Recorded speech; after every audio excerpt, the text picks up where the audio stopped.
Wala nang nagawa si Teresita kundi tingnan na lamang ang nasunog niyang tindahan. Isa ang kanyang pwesto sa lubhang naapektuhan na sunog na sumiklab sa dry goods section ng Commonwealth Market sa Quezon City mag-aalas 3 kaninang madaling araw. Bago pa lang kami magbubukas may sunog na nung dumating kami. Bago pa lang kami magbubukas.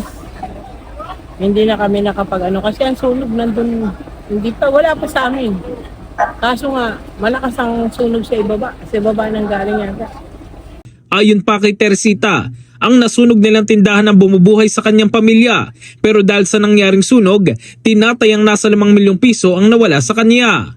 Salip na masaya kayo ngayong Pasko, siguro hindi. Dahil marami kang mga inaalalang mga babayarin. Kasi pinaperam lang naman sa amin yan ng mga supplier namin eh.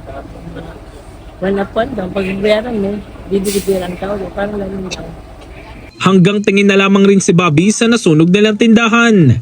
Nasa 7 stall na kanilang pag-aari ang naapektuhan ng sunog at tinatayang nasa mahigit 2 milyong piso ang nawala sa kanila. Ayon pa sa kanya, kaka-deliver lamang kahapon ng kanilang mga paninda bago mangyari ang sunog kaninang madaling araw.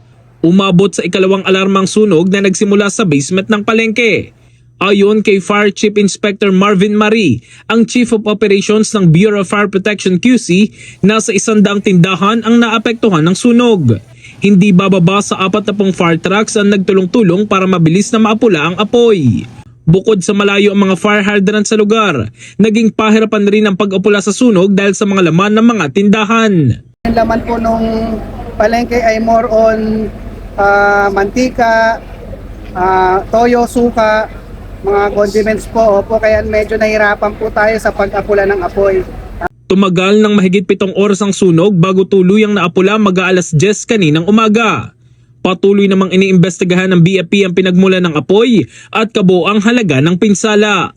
In the heart of changing lives, ito si Brigada Jigo Custodio ng 105.1 Brigada News of Manila, The Music News Authority.